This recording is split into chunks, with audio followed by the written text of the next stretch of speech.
He drugged me to get me pregnant. His mother called it a blessing. My parents told me to be grateful. So I smiled, signed the papers, and disappeared. 2 years later, I watched him marry another woman. Young, nervous, wearing the same fake smile I once did. They thought I lost him. But the truth is, I escaped him. And that was the beginning of everything. If I had signed those papers, I would have sold myself to a life sentence, with a smiling warden named Nathan Joe. But I didn't. Said I ran. Arya. What's wrong? What happened?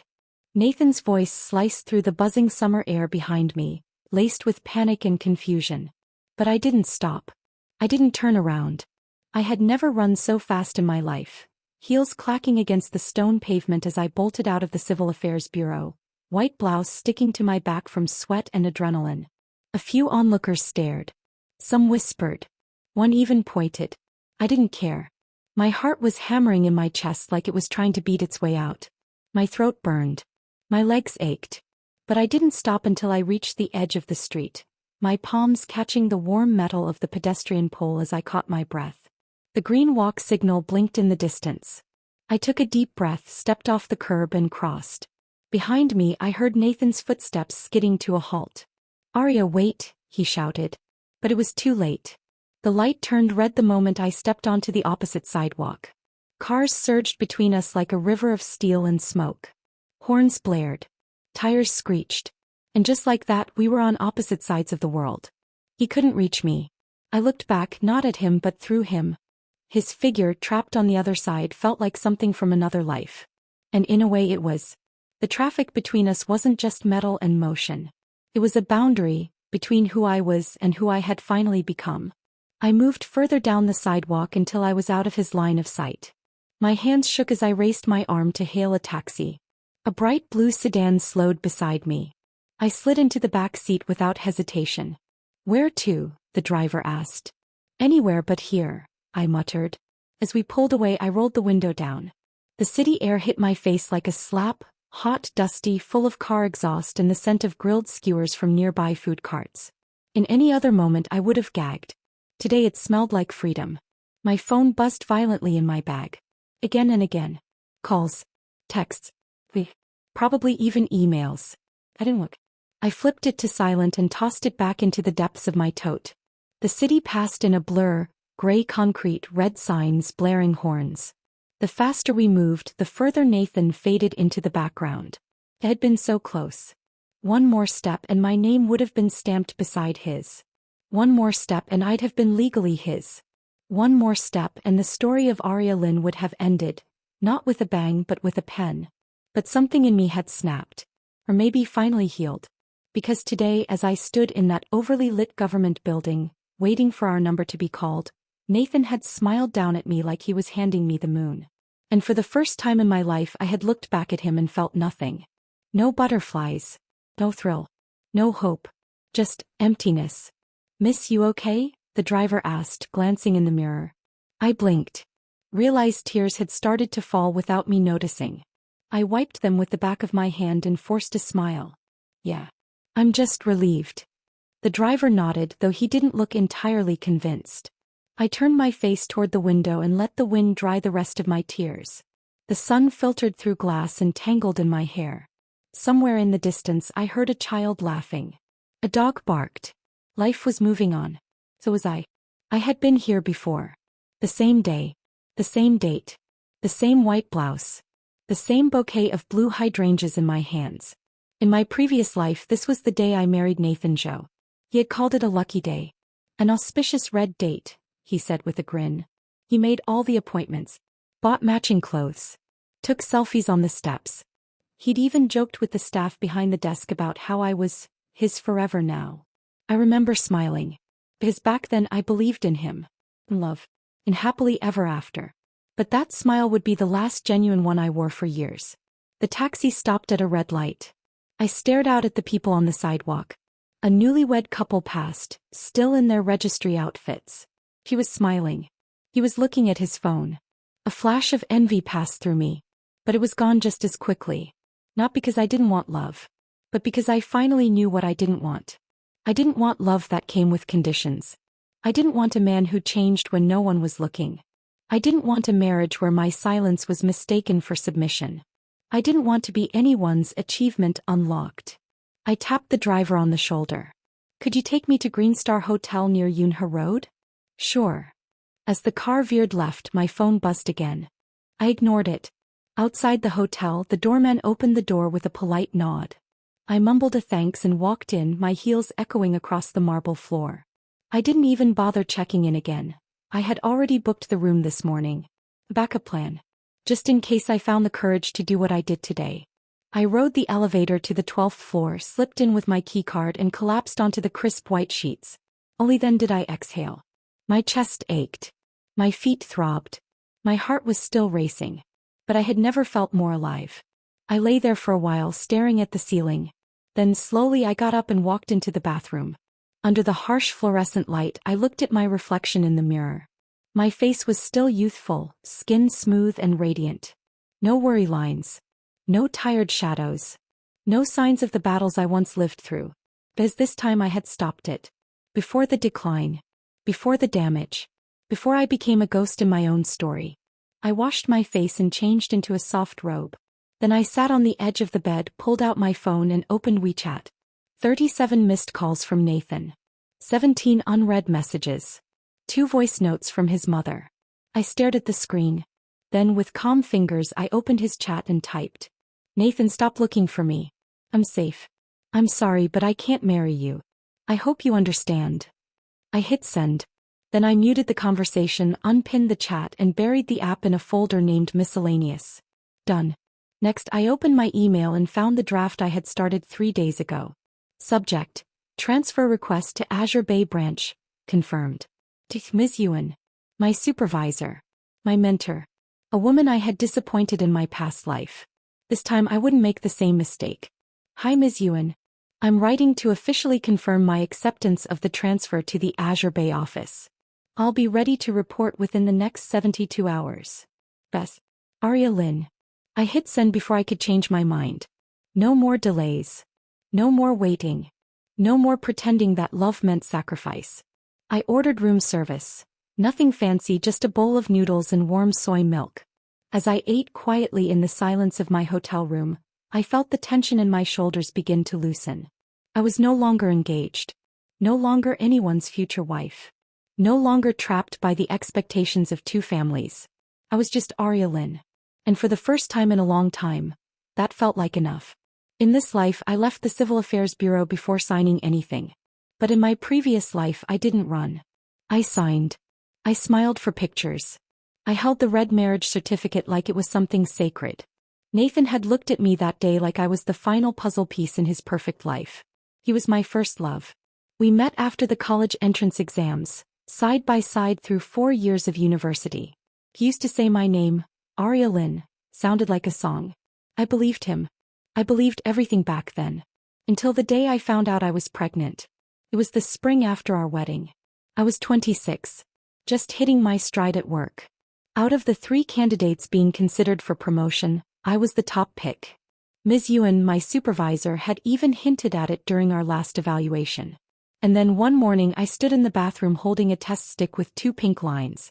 I stared at it for a full minute, unable to move. Nathan and I had agreed. No kids until 30. We'd always been careful. We even talked about getting matching tattoos to commemorate our no babies until 30 pact. So how did this happen? I felt my stomach twist. Not from nausea but panic. I couldn't let this happen. I grabbed my coat and was halfway out the door, keys in hand, when the door opened. Nathan stepped in, smiling, and behind him, Madame Zhou. I froze. They froze. And then the test stick slipped from my fingers and clattered to the floor.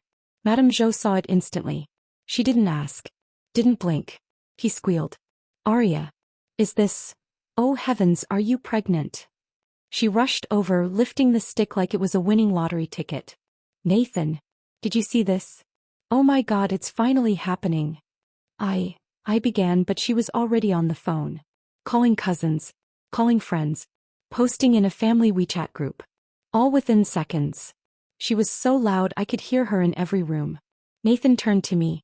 Arya, you're pregnant? I nodded slowly. I was going to the clinic. To get checked. No. To end it. His smile froze. Everything in him went still, like I'd just whispered a crime. Arya, he said after a pause, voice low, this is our child. We agreed we'd wait. I know we did. But, he stepped forward, pulling me gently into his arms.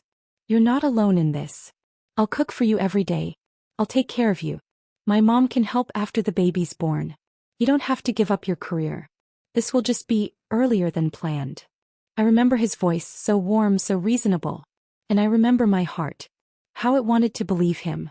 My promotion went to someone else. Ms. Ewan had smiled tightly when she told me. You've been distracted lately, Arya. I had to go with someone who's fully available. I smiled and nodded. She didn't say it, but I knew what she meant. They all knew I was pregnant. Madame Jo made sure of that. Back in the hotel room, I stood in front of the mirror, staring at my reflection with a bitter smile. In this life, I hadn't even let Nathan finish his sentence. I'd walked away. But my hands still shook when I thought of that day. Because I hadn't just let them trap me. I had trusted them while they were doing it. My phone buzzed. I ignored the message from Nathan and instead opened the app that connected to my old rental apartment's security cameras. Back when I still lived alone, before marriage, I'd installed cameras for safety. I had moved out after the wedding, but I never disconnected the feed. I had no reason to check it until now. A flicker caught my eye. Motion detected. I tapped. The feed loaded. My old apartment. Someone had turned on the lights. 2 figures entered. Nathan. And Madame Jo. He still had a spare key. I clenched the bedsheet beside me. On screen, Madame Jo tossed one of my stuffed animals off the couch like it was trash and sat down with a sigh, spreading herself across the cushions like she owned the place. Nathan walked around, quiet, hands in his pockets. Mom, he began softly. I'm meeting Arya in 3 days. I don't think she wants to get married anymore. Madame Jo scoffed. You always believe what women say. She's just playing hard to get. You'll see. She turned to him, her face hard. You should have listened to me. I told you we should have gotten her pregnant first. That would have locked her down. But you were too soft. Nathan didn't respond. She leaned forward, grabbing his arm. Women like Arya. They need a reminder of who holds the power. You need to act. He finally looked up. But we did get her pregnant. My breath caught. She nodded. Exactly. Because you followed my advice. Remember what I told you during the New Year trip? That powder I gave you? Put it in her drink. Just a little. It helped, didn't it? My stomach turned. No. My mind reeled. That trip. That night. I'd felt dizzy halfway through dinner. I thought it was jet lag. Or the seafood. We'd taken precautions, but I'd still gotten pregnant. Thought it was bad luck. But it was planned. By my own fiancé. By the woman who called me daughter to my face. On the screen, Nathan collapsed into the couch beside her. What if she finds out? She won't, Madame Jo said confidently. Unless you're stupid enough to confess. She stood, smoothing her shirt. And if she keeps being difficult, tell her that Leah's family is offering a $50,000 dowry. Say you'll propose to Leah instead. That'll put pressure on her. She's too proud to lose to a girl like that. My chest ached. I remembered her. Sweet. Soft-spoken. Nathan's neighbor back in high school. She'd had a crush on him for years but never once made me feel threatened. And now they were going to use her as bait? The conversation kept playing but I heard nothing. My ears buzzed. The room spun. I dropped the phone onto the bed and stumbled back. Used. For a pregnancy I never asked for. I dropped to the floor, my hands pressed to my mouth as the truth settled like lead in my bones. I don't know how long I sat there, but eventually I stood up, shaking hollow, and walked to the window. The city outside was buzzing with light and motion. Somewhere out there, Nathan was still calling me, still pretending to be the concerned fiancé. But now I knew the truth. The pregnancy hadn't been a surprise. It had been a trap. A trap I had walked into blindfolded, with my heart wide open. And the worst part? I had thanked them for it. I walked back to the bed, picked up my phone and opened the chat with Nathan. His latest message read, Arya, I don't care if we didn't register today. I'll come find you. We can talk it through. I'll wait as long as you need. I stared at the text for a long time. Then slowly, methodically I typed, let's meet at the restaurant across from my office. Noon. 3 days from now. I hit send. Then I muted the chat, pinned it closed, and smiled just a little. Because in my past life I never got to walk away on my terms. But this time, I would. 3 days passed like the ticking of a clock winding down to zero. Each morning I woke up early. Rehearsed my lines in the mirror with calm eyes and a steady voice. No anger. No shaking. No more naivete. I was not the girl who once begged for understanding. Not this time. On the third day I arrived at the restaurant across from my office at exactly 11:58 a.m., dressed in a crisp ivory blouse and tailored black trousers. Not a trace of makeup, just enough moisturizer to make my face glow with clarity. Let them see what peace looked like. Nathan and his mother were already seated at the window booth when I walked in. He stood up immediately, reaching for my hand like nothing had happened. "Arya," he said, voice breathless. "You look." I sidestepped him and took the seat across from them. Madame Jo's eyes narrowed for a split second before she plastered on that sugary smile I had grown to despise. "Arya, sweet girl," she beamed. We checked the calendar again. Tomorrow's an auspicious day. Xiaohua already booked the appointment at the Civil Affairs Bureau. "Why don't you and Nathan go finish the registration, I said nothing. I let her speak. I let her squirm in her own smug delusion. In my past life this woman had always worn a kind mask. She'd called to scold Nathan on my behalf whenever we fought. He brought me soup when I was sick. But the day I got pregnant the mask cracked. Now I could barely look at her face without feeling a bitter taste rise in my throat. "I've thought it through," I said quietly. "I won't be marrying Nathan." The smile on Nathan's face faltered. "What? Arya, what are you saying?" Madame Jo laughed, waving a hand. "Nonsense. You two are meant for each other. Why throw away years of dating over something so small? Don't act impulsively." Nathan turned to me, more serious now. "If something's wrong we can talk about it. I love you." I looked at him for a long, silent moment. Then I said the words I had memorized. "Do you want to spend a lifetime with me, or are you just trying to secure legal ownership of a full-time maid?" They both froze. Nathan blinked, stunned. Madame Jo stiffened, her smile twitching at the corners. "Of course I want to be with you," Nathan said quickly. "Forever." "Really?" I said. "Because based on what I've seen and heard, it feels more like you wanted a womb, not a wife." I opened my phone, scrolled to the video feed and placed it on the table. Pressed play. The screen flickered to life. The restaurant's background noise faded as their own voices filled the space. "Didn't she say you two are meeting in 3 days?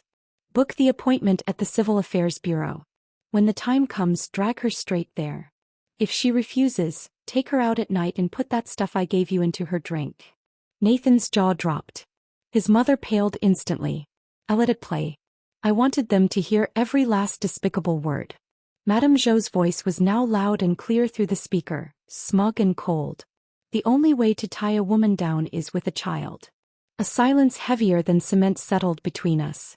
Madame Jo's voice finally broke through it, a trembling screech. You recorded us. You eavesdropped." I looked at her, calm and unflinching. "That's my apartment. I installed surveillance cameras for security. And lucky for me, they caught your little performance." Nathan's hands clenched into fists. "Arya, I didn't." "Give me back my key," I interrupted. His mouth opened, then shut. Slowly he pulled his keyring from his pocket and slid my apartment key across the table. "Arya, please." "You lied to me," I said, cutting him off again. "We agreed to wait until 30 to have kids. You promised that to my face. Then you and your mother drugged me. Celebrated behind my back. You planned that pregnancy like it was a business deal." I repeated his own words from Mid-Autumn Festival in my last life, word for word. I watched them land like stones in his stomach. He couldn't deny it. Not when he had actually said them. "You tricked me into pregnancy," I continued, voice level. "And when I hesitated, you dangled Leah in front of me like a threat." Nathan turned red. "It wasn't like that. You said her family had already prepared a $50,000 dowry," I said coldly. "And that she was waiting for your word. You were going to propose to her if I didn't fall in line." I leaned forward. "Let's ask her what she thinks of that." I tapped my screen again and a live video call appeared. Leah Wu's face popped up, calm and radiant in a muted blue blouse. Behind her, several older relatives in traditional jackets could be seen sitting around a card table. "Hi Arya," she said smoothly.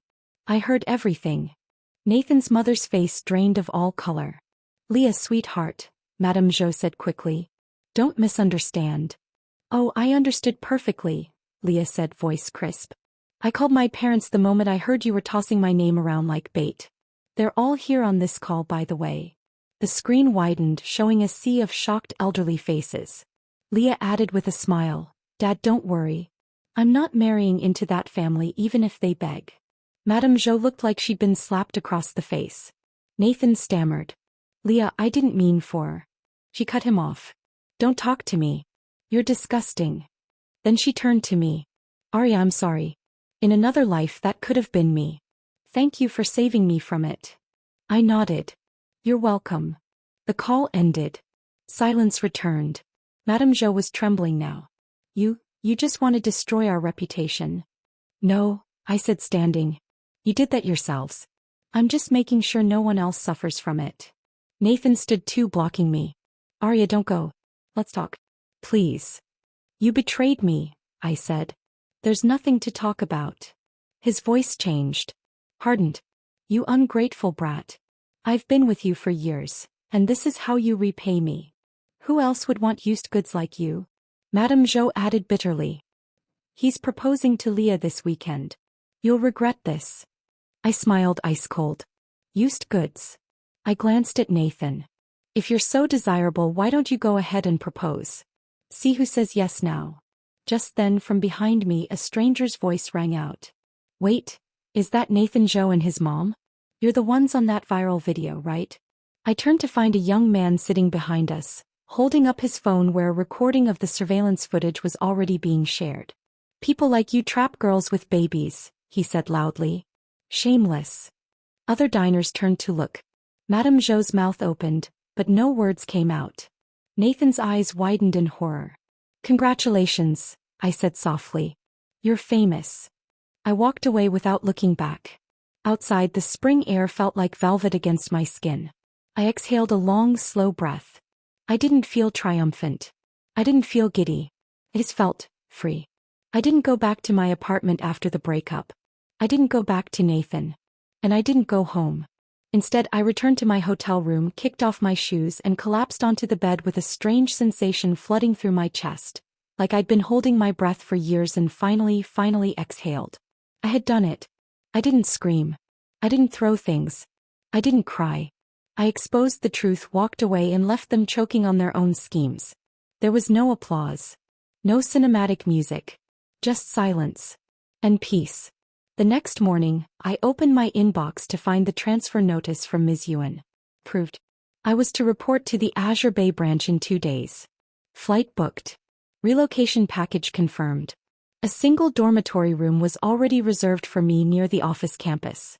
I stared at the screen for a long while before breaking into a quiet laugh. The same promotion I had once turned down in my past life, for Nathan, for that marriage, for a future I now knew would have destroyed me, was coming back around. Like life itself was saying, "This time don't mess it up." I replied to Ms. Yuan immediately. "Dear Ms. Yuan, thank you for the opportunity. I'll report to Azure Bay as scheduled. Best regards, Arya Lin." My food arrived 15 minutes later. While unboxing it, a strange thought crossed my mind. I had never gotten the chance to say goodbye to the old apartment. Not in my last life. That tiny, cluttered little place had been mine, before it became Nathan's trap, before Madame Jo's visits, before my independence was stripped away. Just a sofa, a tiny kitchenette, and my favorite stuffed alpaca tossed in the corner like a lazy roommate. I opened the live security feed again on my phone. Still clean. Still quiet. Still mine. But not for long. I opened a moving app, scheduled a same-day pickup, and left a message for the hotel concierge to receive the boxed belongings. I wouldn't be returning. Just as I was closing the app, my phone buzzed again. Her name flashed on the screen like a warning light. I sighed. Debated ignoring it. Then, with a sense of calm curiosity, I picked up. "Arya Lin," my mother barked, her voice shrill even through the phone. "Where are you?" "Nathan came to see us." "Why did you run off from the marriage office?" What nonsense is this? I rubbed my temple and sat on the edge of the bed. Mom, I'm not marrying him, I said simply. You what? Are you out of your mind? She shrieked. You've been dating him for years. His mother already told all their relatives. Do you know how embarrassing this is? I inhaled slowly. I don't care. You, she gasped. How can you be so selfish? Do you think marriage is a game? You go apologize right now. Beg if you have to. Reschedule the appointment. I don't care what happened between you two, you finish what you started. My tone dropped to ice. Stop, I said. I said I'm not marrying him. And from now on, I'm not sending money on a fixed schedule anymore. I'll decide week by week, based on how I feel. Silence. Dead, stunned silence. When she finally spoke again, her voice was brittle. Arya, what's gotten into you? Clarity, I said. I got clarity. And with that I hung up. I had always known my mother was a traditionalist. That she'd rather I be married and miserable than single and satisfied. But hearing her scream about appearances, about what Madame Jo would think, when I had nearly been drugged and manipulated, it clicked. He didn't know. He didn't want to know. He didn't care. To her, a daughter's role was to marry, to endure, to be obedient, so people wouldn't talk. She wasn't evil. He was just deeply indoctrinated. That didn't make it hurt any less. Later that afternoon I opened WeChat. Messages from Nathan still trickled in, each more pathetic than the last. I'm sorry. Can we talk? Just once more. You're being emotional. You'll regret this. I didn't respond. Instead, I typed a message to the moving service confirming my box list and added a note to discard anything touched by Madame Jo. Then I called the building management and asked them to change the locks. Just in case. That night, as I packed my final suitcase in the hotel room, I looked around at the strange space that had cradled me through the turning point of my life. It wasn't home. But it was safe. A place between worlds. Between the girl I had been. And the woman I was becoming. The next morning, just as I was zipping up my suitcase, my phone rang again. My mother. I let it ring 3 times before answering. Hello, I said flatly. She didn't waste time. Arya, your father and I raised you for 28 years. We gave you everything. And now you're saying you'll decide how much money to send? Who talks to their parents like that? I closed my eyes. There was not concern, not regret, just outrage that the faucet might stop flowing. Mom, I said slowly, you raised me. Yes. But I've also supported you financially every month since I started working. And what did you say when Madame Jo told you my money was now her family's money? Silence.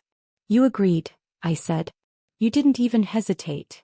You didn't say a word when she said I was already part of their family. That my money belonged to them. She's older, my mom mumbled. You can't argue with elders. She was humiliating you, I snapped. And instead of defending me, you said I should just endure. Be obedient. I took a deep breath. You raised me, Mom. Yes. But you're not raising a child anymore. You're trying to control a woman. Her voice trembled now. Arya, don't say things like that. It's bad karma. A woman who doesn't marry will never be complete. Who will take care of you when you're old? I laughed bitterly. No one probably. And that's fine. I'd rather grow old alone than live my whole life as someone's maid in disguise. She paused. So you're really going to Azure Bay? I leave tomorrow. She didn't answer. So I added, and I already transferred this week's allowance. Did you receive it? Yes, she said quietly. But it's less than before. I had to blow off some steam, I said lightly. Spent a little more than usual. Naturally, I have to adjust. She tried to protest, but I cut the call short. I wasn't angry anymore. I was done. The day of my flight, I wore a loose linen dress and flats. No makeup. Hair tied in a soft ponytail. The sky was soft blue, streaked with clouds. The airport was crowded, but I didn't mind the noise. The louder the world, the quieter my mind felt. As I boarded, I didn't look back. No one was there to wave goodbye. And that was okay. Azure Bay was smaller than the capital, but more peaceful. The streets were lined with ginkgo trees, the air crisper, the pace slower. I arrived at the dormitory around sunset. It wasn't large, but it was clean. Fresh paint. Private kitchen. A view of the lake behind the office building. I unpacked slowly that night. My books. My skincare bottles. A small clay cup I bought in college. And the stuffed alpaca that had somehow survived the move. I placed it by the window. For a moment I just stood there, watching the city lights reflect across the water. And smiling to myself. I didn't have a ring on my finger. I didn't have a husband waiting in the next room. I didn't have a child crying for milk. What I had was a single bed. A quiet room. A bank account with money I earned. And a life that belonged to no one but me. There are wounds that never bleed. You carry them silently, like frost trapped beneath the skin, cold and invisible. In my past life I carried mine for years. And she had a name. My daughter. It started, as many tragedies do, with a choice I thought I made freely. After Nathan and Madame Jo learned about my pregnancy, they celebrated like they'd won the lottery.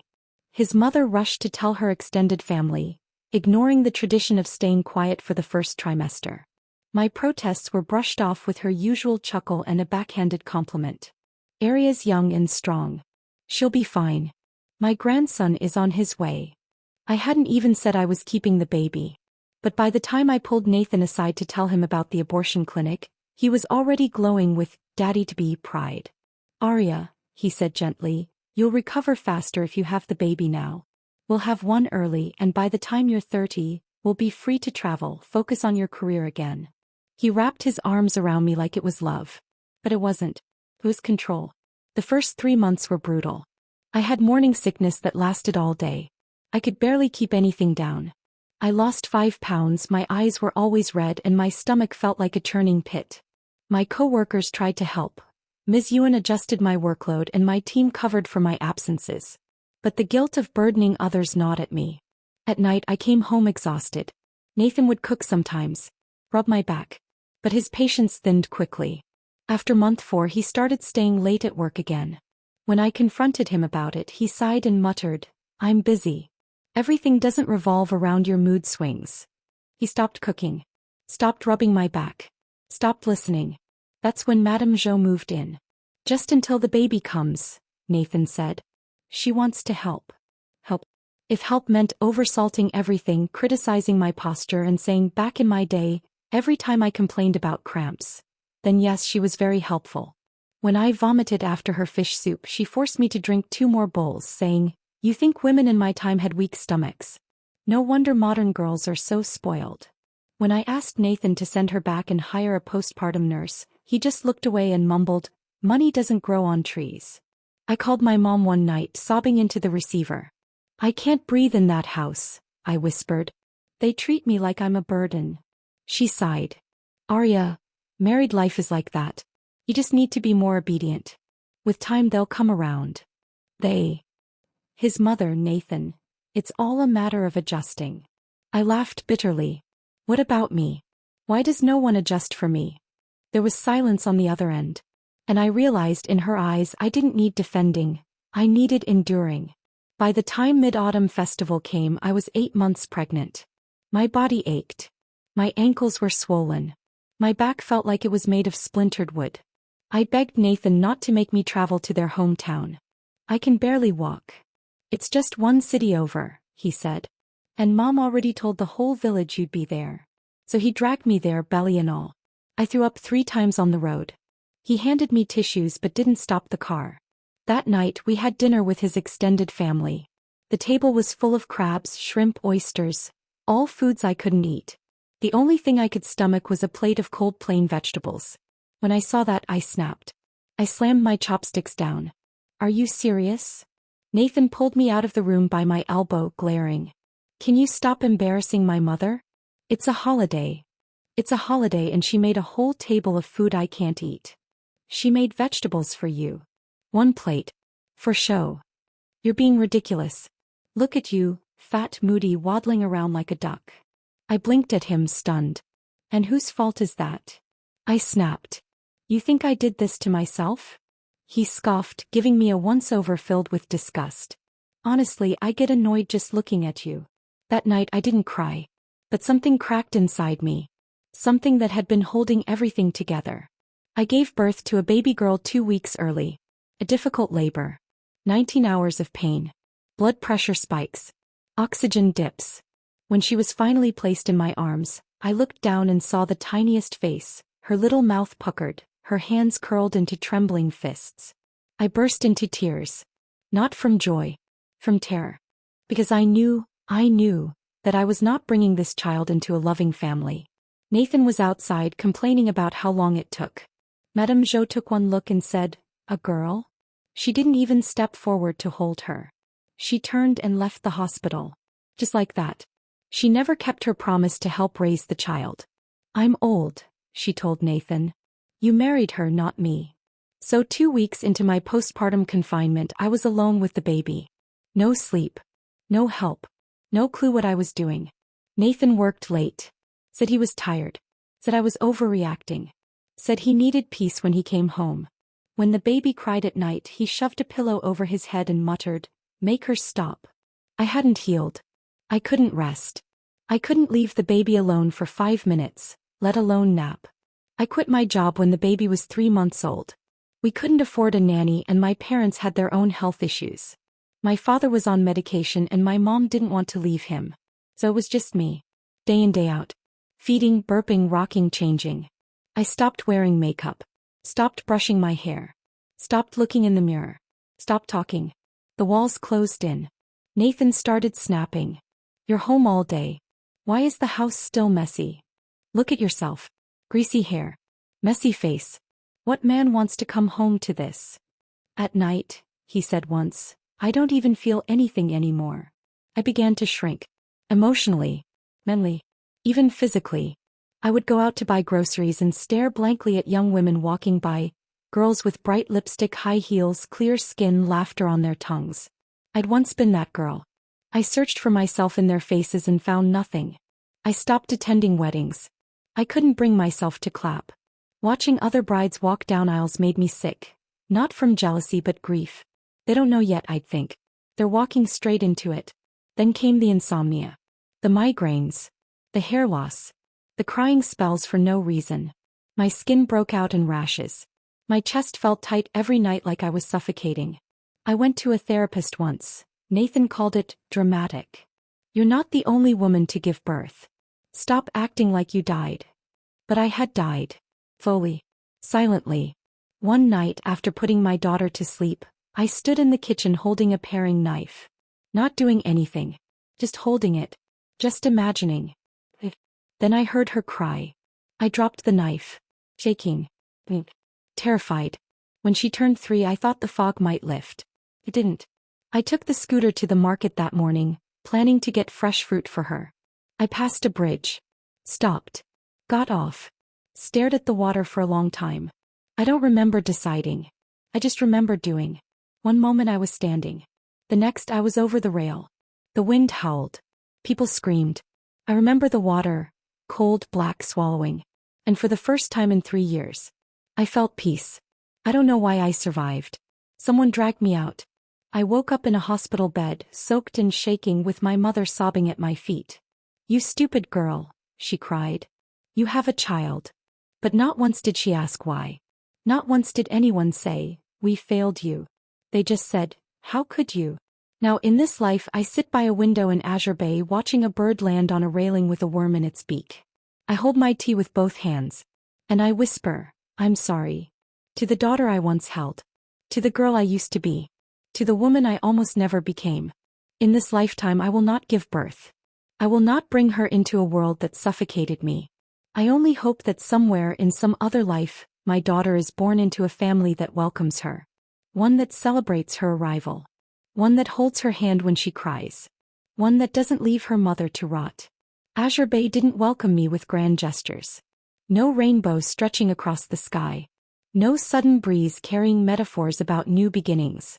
It just rained. Swiftly. Gently. A quiet, persistent drizzle that made the pavement shimmer.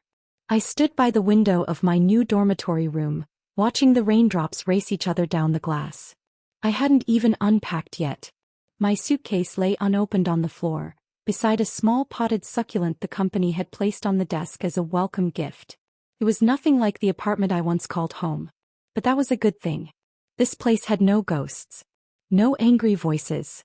No faint scent of baby lotion or fish soup I couldn't stomach. Just clean white walls and silence. It was the silence I had longed for. The office in Azure Bay was smaller, calmer, more human. No one here whispered about my failed engagement. No one side-eyed my left hand. My past hadn't followed me. Ms. Ewan welcomed me with a brisk nod and a tight-lipped smile that somehow meant everything. "Glad you made the right choice this time," she said. "I intend to keep making them," I replied. Within 6 months I was promoted. Twice. It surprised even me. The first bump was subtle. A team lead role, more responsibility, a slightly bigger desk. The second came with a corner cubicle, a new team of analysts and a higher salary bracket. Ms. Ewan passed the letter across her desk with one eyebrow raised. "I've never seen you this focused," she said. "What happened?" I stopped trying to prove my worth to people who didn't deserve it. She didn't ask for details. And I didn't offer any. At night I started filming short videos, just for fun at first. Little monologues about working women, red flags in relationships, the pressure to marry, the lie of settling down being the ultimate goal. I didn't think anyone would watch. But people did. They watched. They commented. They shared. "You're saying exactly what I've been afraid to say out loud," one woman wrote. "My mom keeps pushing me to marry."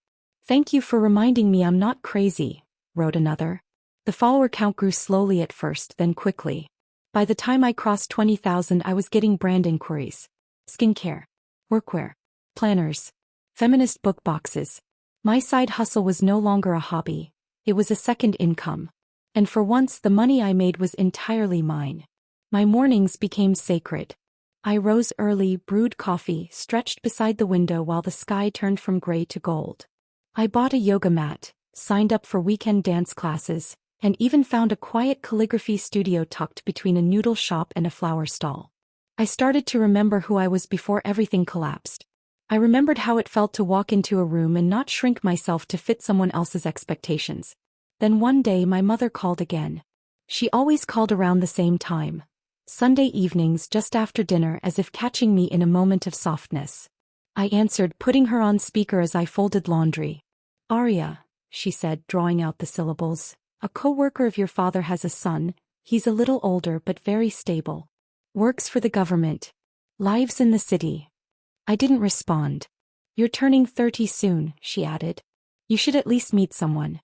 You can't spend your whole life alone." "Why not?" I asked. There was a pause. She recovered quickly. "It's just not how life works. Who will take care of you when you're old? Don't you want children? Someone to call your own?" I folded the last t-shirt into a perfect square and placed it into the drawer. "No," I said. "I want peace. I want health. I want mornings where no one criticizes my body or yells at me for how I season my rice." "Arya." "I'm happy, Mom," I said simply. "I know you don't believe it, but I am." She didn't argue. But the next week, I reduced their weekly transfer from 2,000 Indian rupees to 1,500 Indian rupees. I didn't explain it. I didn't need to. And she didn't bring up blind dates again for now. It became a quiet game between us.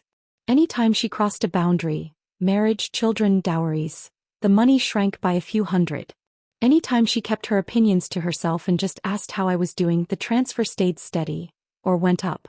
Boundaries, in their language, weren't spoken. They were priced. And I learned to speak it fluently. My father rarely called, but when he did, he sounded sheepish. Like a man who knew his silence had cost him. "You're doing well," he said one day. "We're proud of you." It was the first time I'd heard those words. "Thank you," I replied. They wanted to visit Azure Bay. I declined. Not out of spite but self-preservation. Some weekends I took the ferry across the lake just to watch the fog roll over the water. I brought a journal, sketched new video ideas, practiced writing my name in elegant ink strokes. Arya Lynn. The name felt different now. It wasn't bound to Nathan. It wasn't weighed down by a red marriage certificate or the whimper of a hungry child I didn't know how to comfort. It belonged to me. For the first time, fully and completely. My mother still didn't understand. She called one week, sighing dramatically. "You're nearing 30, she said. "Everyone else in the village is getting married. Your father and I, we just want what's best." "I already have it," I replied. She paused. "What about when you're 70? Alone? No husband? No kids? Who will you depend on?" I looked at my hands, strong, capable, steady. As long as I stay healthy, I'll be the 70-year-old auntie who still jogs at sunrise and looks better than everyone's son's wife, I said. If I marry, I'll probably still be cooking and cleaning for a grumpy old man. No thanks. She huffed. The next transfer was only 1,200 Indian rupees. She didn't call for 2 weeks. Peace. When she eventually called again, it was to tell me she'd finally convinced Aunt May's daughter to stop sending money to her in-laws who gambled. She said if Arya can stand her ground, so can I, my mom muttered. I smiled to myself. They were learning. Not through confrontation, but calculation. I filmed a new video that night, titled, "The Cost of Silence and the Price of Peace." It went viral. Comments poured in. "You're living my dream life. I wish I'd had the courage to walk away before signing anything. You gave me the words I couldn't find. But I wasn't doing it for the likes. I was doing it for the girl I used to be, the one who sat in the kitchen holding a knife, wondering if life had already ended. And I was doing it for the daughter I never brought into this world. She would have grown up in a battlefield. Instead, she gets to live in another life, maybe one with laughter and soft lullabies and a mother who never had to beg for rest." One morning after a long run along the lakeside, I made myself tea and stood on the balcony. My skin was glowing again. My hair was long and healthy. My legs were sore from dancing and my back straight from daily stretches. I looked up at the rising sun and whispered, "Thank you." To the woman who ran across the red light. To the one who said no. To the one who didn't marry. Didn't bear. Didn't break. In my last life I was married with a child and wanted to die. In this one I have no husband, no child, but I've never been more alive. I didn't even know Nathan was getting remarried until a mutual acquaintance messaged me out of nowhere. Guess who's tying the knot again? I stared at the screen for a full minute before opening the attachment. It was a wedding invitation. Gold embossed lettering. Elegant calligraphy. A pastel floral border. Nathan Zhou. And Leah Qian. Request the honor of your presence. I blinked at the name. Leah? I didn't recognize her. Then again, I didn't need to. I thought I'd feel something, rage, grief, maybe even a pang of jealousy. But all I felt was stillness. Like someone had tossed a stone into a lake, but the ripples never came. 2 years ago I might have torn the invitation apart. Now I set it on the counter and brewed myself jasmine tea. The wedding was set for a Saturday not far from Azure Bay, at an upscale country resort called Rose Garden Hall. I debated attending. Part of me wanted to ignore it completely, to leave the past where it belonged. But another part of me, the woman I had become, whispered, "You're not going for him. You're going for her." So I went. The moment I stepped into the venue, I was hit with déjà vu. Strings of white roses draped across the archway. Lanterns suspended from maple trees. The smell of honey-glazed duck in the air. Everything felt familiar. But I wasn't the same girl who once dreamed of a wedding like this. Now I stood tall in a slate blue satin dress, my hair swept into a soft bun, heels clicking with every step I took. I wasn't here to be seen. I was here to see. Madame Zhou was the first face I recognized. She was glowing. Draped in ruby silk, lips stained dark red, laughing with her relatives as she played hostess. "She's so proud," a voice near me said. "Finally got her obedient daughter-in-law." "I heard the last one ran away," another whispered. I didn't flinch. I didn't correct them. They weren't wrong. I had run. And thank God I did. The ceremony began. Music floated through the garden. People stood. Then she walked in. Leah. Young. Nervous. A bit too thin for the tight mermaid gown she wore. She clutched her bouquet like it was an anchor. I knew that look. It was the same look I had worn 2 weeks before my wedding. The one that never happened. Not joy. Not love. But bravely contained panic. My eyes welled. Not for Nathan. For her. I wondered if anyone had told her. That Madame Zhou doesn't like rice cooked too soft. That she prefers her daughter-in-law to wear muted tones and not too much perfume. That Nathan hates being touched when he's stressed. That he never remembers anniversaries unless someone reminds him. That postpartum depression doesn't scare him, but annoys him. I wondered if Leah had backup savings. Or if, like me, she believed love would be enough. When the officiant said, "Do you, Leah Qian, take this man?" she hesitated. Just a second. So small no one noticed except me. I held my breath. Then she nodded and said, "I do." I sat down slowly. And I cried. Not because I was heartbroken, but because she was walking into a fire I had barely crawled out of. After the vows, I slipped away before the reception. I didn't want to shake hands or smile at strangers. I didn't want to sit at a round table, pretending to toast a union I knew might someday break her. But as I walked toward the exit, I ran into someone I hadn't seen in years. My mother. She looked surprised to see me. She was there as a guest of Madame Jo. "Oh," she said, adjusting her dupatta. "So you came too." "Not for him," I said calmly. "I came for the girl." She looked away as if that embarrassed her. After a pause, she murmured, "Nathan still looks successful." I turned to her slowly. "He always looked successful," I said. "That's what fooled us." He tried to smile. "Well, at least he moved on. I was worried you'd never forgive yourself." I blinked. "I didn't lose him, Mom," I said softly but clearly. "I escaped him."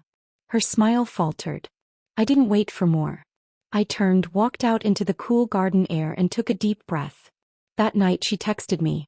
"Your father was excited about our trip next month. Will you still be joining us?" I stared at the message. Our annual family trip to Sikkim had been something we were planning for months. I had even bought new hiking boots. But I read her words again. Nathan still looks successful. No apology. No reflection. Just the same shallow admiration for the man who'd nearly erased me. My fingers moved quickly. "I won't be coming. Please go without me." No explanation. No emotion. She replied with one word. "Eh." That was when I knew. The ache I felt wasn't regret. It was empathy. Not just for Leah, but for myself. For the girl I used to be. For all the women handed to men like Nathan and told it was a blessing. A week later, I saw photos of the wedding on social media. Leah looked radiant, on the surface. But I saw it in her eyes. That same dimming I saw in the mirror 2 years ago. And I wanted to write to her. To say, "Run now." To warn her. But I didn't. Because the only person who can decide when to leave is her. Just like no one could save me until I saved myself. I closed my phone and lit a candle. Soft music played. I curled up with a book and whispered to the silence of my apartment. I didn't lose him. I escaped him. And some losses are life's most merciful gifts.